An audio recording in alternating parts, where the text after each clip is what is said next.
Hello, my quilting friends. My name is Leah Day, and welcome back to the Friendship Quilt Along.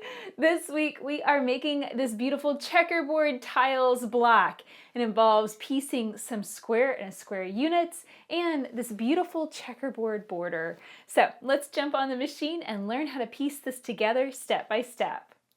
So the first step for block number 4 is to piece a super scrappy checkerboard border. And here's how this is going to work. You're going to take your stack of fabric A squares, your scrappy squares, and fabric B squares, and place them together and just piece them together in sets of 2. So here we go. You can see I've made a variety of these. Just piecing them together in sets of 2. You want to take those to your iron, a nice firm pressing board, and give them a press. Press that seam allowance open. It's going to make it a lot easier to quilt over this block if those seam allowances are pressed open. And this is going to be a really scrappy, happy block, guys. So this is going to be one of those ones that you really want to get the cutting done quickly and then be able to set down and really focus in on this piecing. Maybe set yourself some small goals every day, how much piecing you want to get done. And that's going to be a really good idea. Especially the reason we're starting with this scrappy happy border is because it is the most time consuming thing to do. Now you'll notice I have some marks here. I was planning on using these for half square triangles or quarter square triangles, and I didn't end up piecing them that way. That's all that is. But that is marked on the back, so it's not a big deal. Okay, so now you just simply take these and lay them together like this and begin piecing them together. And you know, it's up to you. This is the way I planned it out and did it, but I happen to have just a whole lot of pieces that were pieced together like this already in my stash. So if you have a lot of stuff that looks like this, then you could piece it together that way. It's totally up to you, whichever way you want to. Just follow the directions in the pattern until you get the right number of pieces all locked together. And here are my borders. So I have got, see here, I think I've got 15 connected together on this one. So that's 15 sets of 2 squares, or I should say 15 units, 15 pieced units across. And then this one has 19 pieced units across. And you can see I pieced these together, and then now I'm going to give them a nice solid press. And just, I'm using a hot, dry iron, and I already finger pressed that seam allowance open and flat. And then I'm just giving that a nice firm press. And when I say hot, dry iron, I mean I don't have water in the iron, and I am pressing with my iron on the cotton setting, so that's a pretty high setting. So it's high heat and dry with no water in it. It's a personal preference, honestly, as far as putting water in your iron or not, using steam or not. My personal preference is not to use steam and not to have water in my iron. I find it makes my irons last a lot longer, and it also keeps the fabric dry. I find when I steam, it gets everything wet, and you really need to be careful about pulling, tugging, tweaking the fabric whenever it's in any way wet or steamed, because it's easy to manipulate the fabric when it's steamed. It's easy to tweak it out of shape and kind of stretch it, skew it, that kind of thing. So that's one of the reasons why I really like a hot, dry iron. And I am using a firm pressing board here. You can find a tutorial on how to make that at leahday.com/press. So there we go. Really nice borders pressed up, ready to go. Now, if you decide to press from the right side, take a pressing cloth, and this is just a fat quarter of fabric, just a leftover fat quarter of fabric, and put that on top. And the reason why you do that is because when you have lots of seam allowance, and some of those seam allowances are higher than others, well, when you hit that against a hot iron, it can go shiny. So that's why I always use a pressing cloth when I'm pressing from the right side. Here we go, I'll do that again. And just take your time. This is one of those things, the reason why I put it in the pattern at the very first, even though it's a border and we'll be attaching it to the block at the very last, I put it at the beginning because this is going to be the thing that's just kind of slow and steady work. And if you can go on ahead and knock it out at the beginning, then everything else is going to come together a lot faster. And this is going to be one of those things that you can have cut out on your machine. You know, you can maybe be watching a show on your iPad or your phone or something like that, and, you know, kind of just go into a piecing daze. You know what I mean? Just kind of chill out, piece those pieces together, and it's going to work great. So yeah, just keep piecing and get all of your borders locked together and ready to go, and then we'll move on to the next step. So here's our checkerboard tiles block, and you can see all of the units laid out here. And this is kind of the principle of blocks and cornerstones, block sashings and cornerstones. We've got the block, which is a square in a square unit. We've got sashing, which is a little bit of background fabric here. And then we've got little cornerstones in the form of fabric A Scrappy squares. So it's a really cool effect. And you want to take your time making all of your square in a square units. I've got another tutorial on how to piece these. And the biggest key with this, just like all of the other units that I piece, I always piece it a little bit big and then trim it down to the correct size.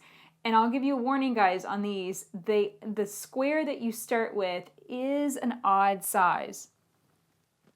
So just be careful whenever you're cutting out that square shape that you're cutting out the correct size. And then when you go to trim it up, just check the 1/4 inch mark from the edge of your ruler against the point, basically the point of the square in the center, and make sure that you're trimming it so that you have exactly a 1/4 inch from that point to the edge of the unit. And that will trim it down to the proper size, and it'll be absolutely perfect for your block. So definitely check that out, and remember, you can always find all of the patterns for the Friendship Quilt Along at leahday.com/friendship. Okay, so now it's time to piece all of these units together, and you know my favorite thing to do is to clip everything together in a nice formulaic way. You really need a formula for this so that way you don't get flipped around when you're at your machine. So here's how I do it. I clip, I flip up, grab the next piece, flip it down, place a clip, flip it up, grab the next piece, and go all the way down the line in the exact same manner. That way I'm not changing things up, I'm not getting confused, and when I get to my machine, there's not going to be a question of which edge do I stitch, how does this go together. You know, I know exactly how this is going to work. So there we go, that is one set of pieces all locked together, and I'm just going to continue to go down the row. These narrow rows, you want to do just the exact same way. They're not very wide, but they still count as a row of the block. So you want to treat them the exact same way and still clip them together, because if you put the little squares out of order, well, you might end up with a yellow piece right next to another yellow piece. In fact, actually, I just realized I've got one right there. I might want to move that. Do I want to move that? I think I do. Let's switch that places. As with all the blocks, it's really easy to get nitpicky and, fiddle with stuff. And I usually really try not to do that, but that does look better, I think. So we'll see whenever I get it all together if it actually ends up working out. This is one of those things. You can really kind of get yourself stuck. At least I can. Just getting fiddly and nitpicky with it, and oh my gosh, that color is over here too, or that kind of stuff. Don't let that lock you in place, because it's really silly. It's a scrappy, happy quilt. When you stand back from it, it's not going to matter. In this particular block, I ended up with a whole lot of orange square in a square units, and I didn't really want to go make some more. I just happened to grab mostly orange squares whenever I was pulling out my pieces to make my square in a square units, and I didn't want to piece more, so I was just like, oh well, I'll just put them on the diagonal. I'll just make that a feature of the block rather than feeling uncomfortable about it. So keep that in mind. It's easy to stitch ourselves into a corner, slow ourselves down. You got to keep on moving, got to keep on grooving. So I'm going to clip all of these together, and I'll meet you at the machine when we're ready to start piecing. So I'm here at my machine, and I just want to make sure that I've got a straight stitch, and I've lowered my stitch length down to 1.5 millimeters. I'm using a 1/4 inch patchwork foot, and I just stitched through this scrap charger. It's just basically a doubled up piece of fabric, and I stitched through that to lift my foot up to the right height and make it really easy to piece with. Now, whenever I'm piecing anything scrappy, that has seam allowance on one side or the other. I always take a look at it. Now, if this was a half square triangle and there was seam allowance on the ends, then I would try and lead with that. This seam allowance is right in the middle, so I'm going to just make sure that that unit is face up so I can see it, because the other unit, as you can see, is completely plain. So having the unit that has seam allowance, you know, anything that could go weird on it face up means that I can keep an eye on it and make sure that that seam allowance doesn't wing over, it doesn't flip over on me. Now I'm just taking my time and making sure that it is nicely lined up. Whenever I do my clipping, I really don't pay a lot of attention to it. I'm not taking a lot of time there to make sure that this is exactly lined up on top of the piece next to it. I'm just clipping them just so that way I don't forget how they go together. That's all. When I'm at the machine and just about ready to stick stuff together, that's when I really take my time and make sure that it's going to go together accurately. There we go. Now I'll grab the next row. This is a technique of chain piecing. It's speedy. It allows you to stitch through all of your rows at once, taking out your clips as you go. And it also keeps everything in order too. So long as you don't run out of bobbin thread or have to break thread for some reason, it'll keep all of your rows in order.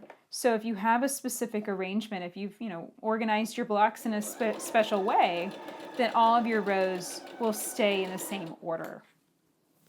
So I'll grab another one, and again, just kind of smooth things out. Because these sashing strips are so narrow, your clips might get in your way just a little bit. I find just pulling that back a little bit, flattening it out, that works good. And then remove the clip and smooth everything out. Now with your 1/4 inch patchwork foot, this is really, I think, pretty essential. You can use a regular zigzag foot and dial your needle over. That can work in a pinch, and I used that for a couple years, but it really does make quilt piecing easier, especially if you're making lots of quilts, to use a 1/4 inch patchwork foot. And basically this one gives you a 1/4 inch to both sides of the needle. It's a very narrow foot, and I like that design. I like it because when we go to put these blocks together, this is a Quilt-As-You-Go quilt. So that means that we're gonna piece them all and quilt them all and then put them together at the end. I like this narrow foot because it just makes putting those blocks together a lot easier. There we go. But it does take a little bit of time. You want to just keep an eye on the edge of that patchwork foot. I have been asked recently about using patchwork feet with a guide bar, like a metal bar across the side of it to try and keep your pieces locked to one edge. I really don't like those because I find that they impact my visibility. Whenever you have a guide bar or something along this edge, you can't see if you slip underneath the foot and you are accidentally stitching with a seam allowance that's a little too small. So keep that in mind. Play around with it. Things work differently for everybody. So I'm absolutely open to it. If you like a guide bar on your piecing foot and that works great for you and you're piecing accurately and super happy with how your seams are going together, then you don't need to change a thing. Okay, so I'm just going to continue piecing these rows together, just one seam at a time, making sure my seam allowance is facing up so that way I can see it doesn't flip over. And I'll meet you back here whenever we have all of our rows pieced together and we're ready to start piecing them into the block. So here are all of the rows for our checkerboard tiles block, all pieced together nicely. And now all I'm going to do is flip these over and clip them together, just so when I take them to the machine, I know how they're going together. Now, I am not going to pin with every single seam line, and the reason is, if you look at this, even if your piecing is a bit off, and let's say this slides up a little bit and that seam doesn't exactly match, well, it doesn't really matter because the square is kind of floating in a little sea of background fabric. So you won't even be able to tell if those seams don't match. So it's not the end of the world if your piecing is slightly off with this block. So whenever I have an advantage like that, I really appreciate it. And it makes the piecing process just that much faster because I don't have to take all of that time to pen. So here we go. I've just clipped these set in sets of 2, and so I have 3 sets of 2. Let's take this to the machine and piece these together. So I'm here at my machine and I'm just going to remove that clip and then work to get the upper edges and corner of those two pieces, those two rows, nicely lined up together. And like I said, there's certain blocks that you can get away with just not worrying about your piecing, and it strikes me that that makes the most sense. In a situation like this, I really don't have to worry about all of these seam lines lining up just exactly perfectly. But I'm still going to try. So this is the method that I use whenever I am not pinning. I just stack those seam allowances up right on top of one another, and I just put some fingertip pressure on this. So I'm just pressing firmly down with my index finger and then letting the machine do the work of feeding the row, those pieces, into the machine. And then I'm actively making sure that the edge of the fabric stays in line with the edge of that foot. There we go. Now lining that up. Another thing to check is also that your seam allowances are staying nice and open and flat. Might not have mentioned that before, but I do press all of my seam allowances open.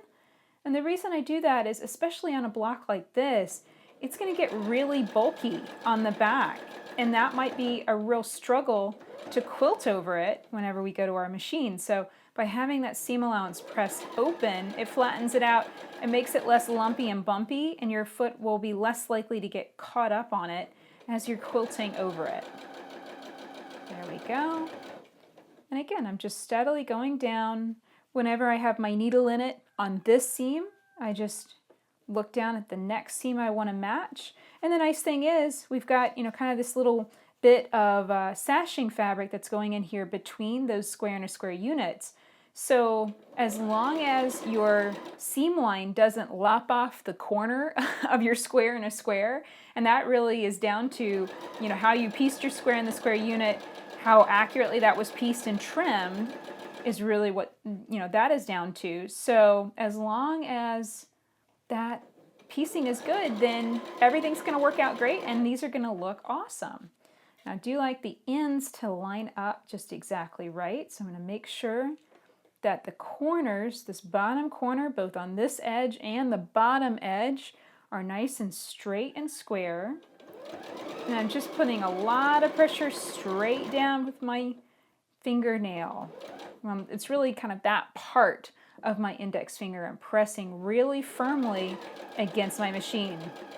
And you might be wondering about this off-white thing here I've got to the front. This is a queen size Supreme slider. It's got a pink grippy side and it's a really slippery off-white side. That's the Teflon. Now I use this typically for free motion quilting just to help the quilt move and slide and glide really easily. But whenever I'm piecing, I find it really helpful too because you've got a lot of lumpy bits here, especially when my pieces hit the upper edge, this front edge of my bobbin case, sometimes the seam allowances will flip over. So I find having that slider over it, I just slip and slide all the way up to my foot. I find that really, really helpful. It makes it go faster, which sounds a little funny, but the easier it is to move your pieces and have them slide straight underneath that foot, the easier it's going to feel.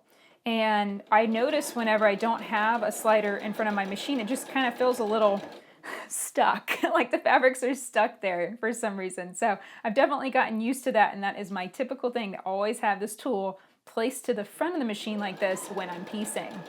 Okay, so I'm just going to continue doing this the exact same way, piecing all of these rows together, just using fingertip pressure, and that point of my finger right there to press firmly down on these rows, double checking that my seam allowances are staying open, making sure that I'm not lopping off that corner as I piece. And I guarantee that just by making sure that the edge of my pieces stay in good alignment with the outer edge of my patchwork foot. So keeping all that in mind, I'm going to piece all of these together and I'll meet you back here when we're ready to attach the borders. So here is our block at this stage, and I love how this is coming together.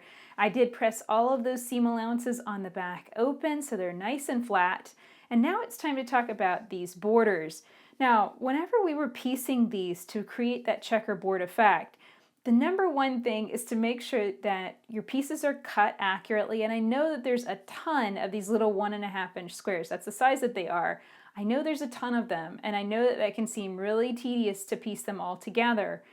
But you really want to take your time with this and make sure that you're piecing accurately, meaning place a ruler on top of it and measure and see what's going on. Because if you start taking away more and so the seam allowance is running a bit big, then you're going to run into a situation like what I've got going on right here. And that is my seam allowance for the border was slightly bigger than my seam allowance for the center of the block. So this border is actually not fitting to the edge. It's even more extreme on this one. I'm a good 1/4 inch or so. It's a little bit less than 1/4 of an inch off on the length of that border. And this may happen to you too. So that's why I wanted to show it to you and explain what to do. So there's a couple different options here. One idea would just simply be to rip off one end. So I might just trim, not trim, but seam rip out just those two pieces, that black and that pink and yellow. So take those out and then attach a slightly longer piece. So maybe a 1.5 by 2.5 inch strip, and piece those two together and put that at the end. And what that's going to allow me to do is that's going to give me that little bit more wiggle room than I need in order to finish that off. Now visually, yes, that will be ever so slightly bigger, but this is so scrappy happy, it's not going to really matter that much. Now here's what you don't want to do, and you can actually see it in this border. When I went to piece those together, you can see how it started to veer.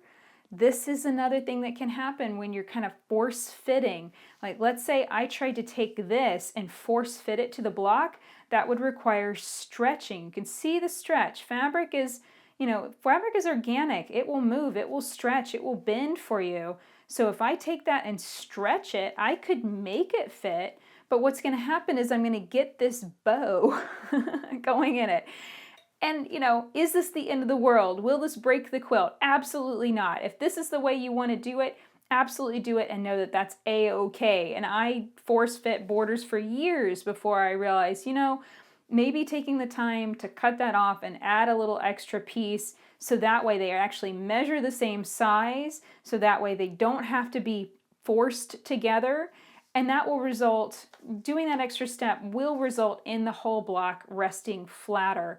As far as this one, I can see where I really kind of got off with my piecing. I was kind of forcing things to go together from here and a little bit up here. So what I'll probably do is rip those seam allowances right there and right there, take those pieces and remove them, and then piece on new pieces that are actually measuring the right size. Most likely this was just got in a hurry, got in a rush. When I laid it all out here, I realized, this is a good lesson. I wanted to share it with you guys because even I make mistakes, even I get in a hurry, and yeah, I could force this to go together. But what will end up happening is the edges of the block will have this ripple, and it might even have some pleats, it might have some puckers. Is it the end of the world? No, but I did want to address it just simply so you know how to fix it if this happens to you. So I'm going to take these pieces, I'm going to do some corrections and some fiddling here just to make sure we're on the right track, and then I'll show you how to attach the borders to the center of your block. So let's check in on these borders, and I will be completely honest, this really was a situation of wanting to save time and being too speedy, and then ending up with borders that totally didn't work and ended up costing me that much more time to put them together. So here's what happened. I had a lot of leftover scraps from the original design and piecing of my blocks, and they were in nice long strips like these. And I had them, 19 squares wide and 15 squares wide. So they were nice, long, chunky strips. I took those and put them together and pieced them like that. And this is the opposite of the instructions in the pattern. I just seam down that long seam. Well, what ends up happening if your piecing isn't perfect to put those little squares together, and then you go to put it to another long strip that isn't perfect, what can end up happening is you force fit it. And you can see that just a little bit. This one's a lot more subtle than the other one was, but you see that subtle bow. And that was basically, this piece was longer, that piece was shorter, and in order to get them to fit together, I kind of force fit it together, and it's causing some tension that creates that curve.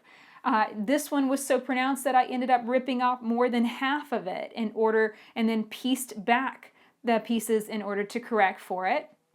And then I think it was probably cutting, it might have been piecing issues that led to these borders simply not coming out the right length. They were about 1/4 inch off, meaning 1/4 inch too short.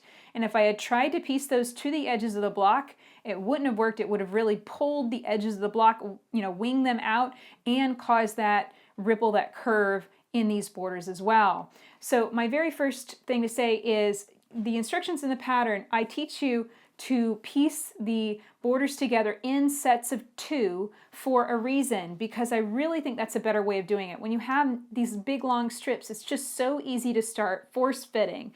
So make sure when you're piecing, first put everything together in sets of 2 and then put those pieces together to form your checkerboard blocks and go on down and create the entire border that way. And this is so much better because what ends up happening is, the seam in the center is easy to match, number one, and then there's no chance of it being stretched or skewed out of shape because that seam that you're stitching across is so short. So it really is a better method. I was simply trying to cut corners because I was in a hurry and I already had some stuff pieced and ready to go that I thought would work. It didn't end up working at all, and it ended up costing me half the day to fix it. So please understand that this happens to me too, and it is easy enough to correct, but it is one of those things to just keep in mind. Now, as for the smaller borders, I found that those were coming in about 1/4 inch too small. So what I did to fix them was I ripped off the pieces on the end. So that was a set of 2 pieces. I ripped that off and ripped that off and here and here. Now, why did I do it to both ends? Well, the reason is I'm 1/4 inch too small. I need to add extra fabric. So I went in and added these longer strips, and now I'm going to trim it down to be exactly the right size. I could have just simply added to one side, but that's going to be noticeable. You're going to be able to see that that strip is bigger than the one on the other end. By adding it to both ends, I'm basically taking that extra amount of fabric that I need where I was off with my piecing, and I'm dividing it in half, so it's going to be less visible that there's an issue. You're probably still going to be able to notice it, but it's not going to be nearly as crucial because I added the longer strips to both sides. So now that I have those pieced and ready to go, the next step is to trim them down so they are the proper size and ready to be pieced onto the quilt block. And what I'm going to do is take a nice long ruler like this. I placed it over that strip, and I am taking a look at the length. I need 15.5 inches by 2.5 inches. And basically I'm looking at the seam lines around that. And so here I have about a 1.5 inch amount of space.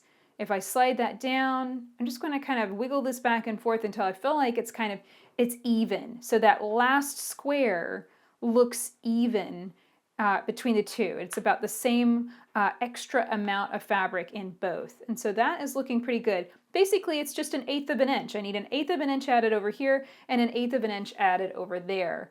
And that's looking pretty good. So press firmly, trim off that end.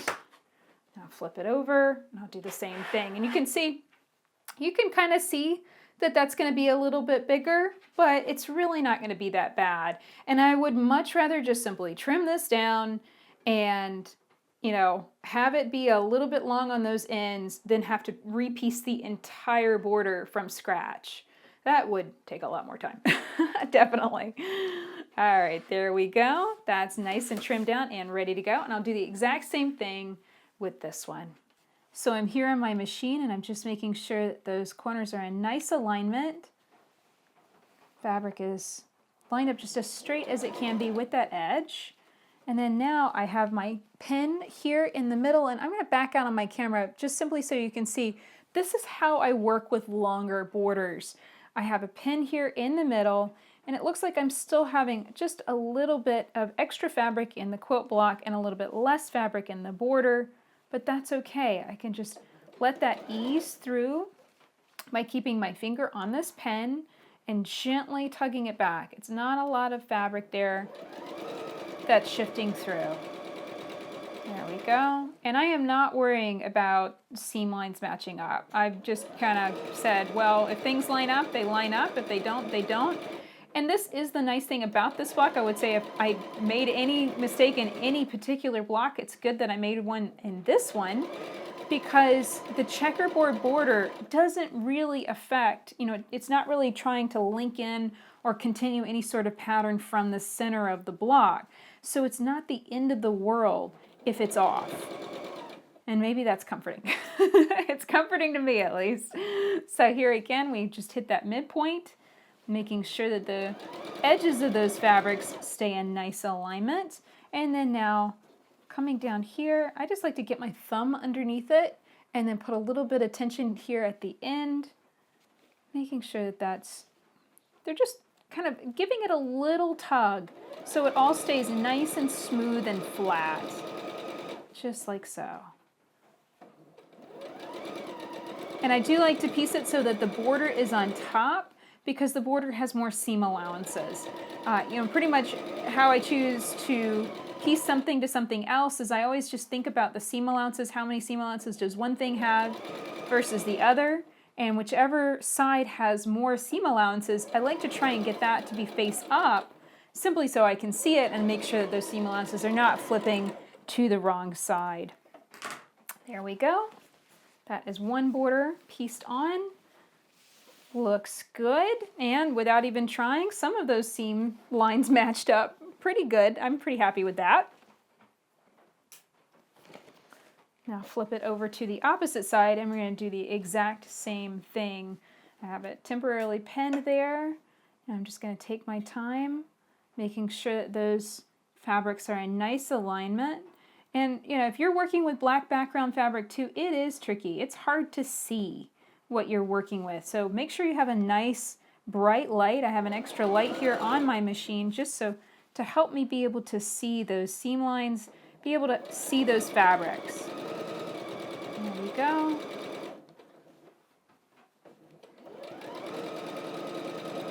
Just careful piecing, checking those seam allowances on the back every once in a while.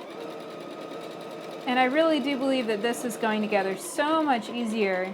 If I was trying to fit and ease a 1/4 inch of fabric through this border, I just really don't think it would have worked. I would have ended up putting a pleat in the quilt block, and that would have looked bad. The border itself would have been really stretched out of shape, and that would have been no fun. So I think that this fix was a good idea, and this might be something that you use in the future if you have a big quilt and something isn't fitting quite right. Understand that you can always make the corners of the border longer, and that will give you just that little bit of wiggle room you need to cut it the right length. There we go. That's the first 2 borders attached. So I finger press that seam allowance open, nice and open and flat. Now I'm giving it a press with a hot, dry iron. There we go.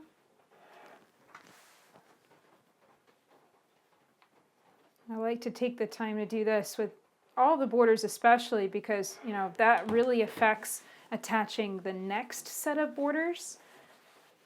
Borders are one of those tricky things, and I think a lot of quilters struggle with that, just making sure that they come out the right length, making sure that they attach well, and you don't get, that kind of force-fitting fight as you piece that on. So I really think the key is good fabric cutting, good fabric preparation. When fabric is nice and stiff and stable, then it's so much easier to work with. And that was probably another problem that I was struggling with this, because the fabric had kind of gotten a little loosey-goosey. Those strips were kind of setting in a bin for quite some time before I pulled them out and started working with them. So let's check in on these longer borders. And again, I think I've got the exact same situation going on yet again.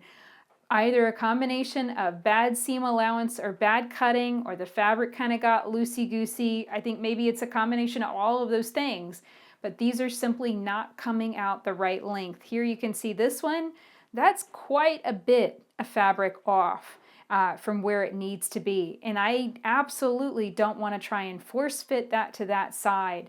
So I'm going to do the exact same thing to fix it. I'm going to rip off the two ends, so that fabric A, fabric B from that end, and that one from that end.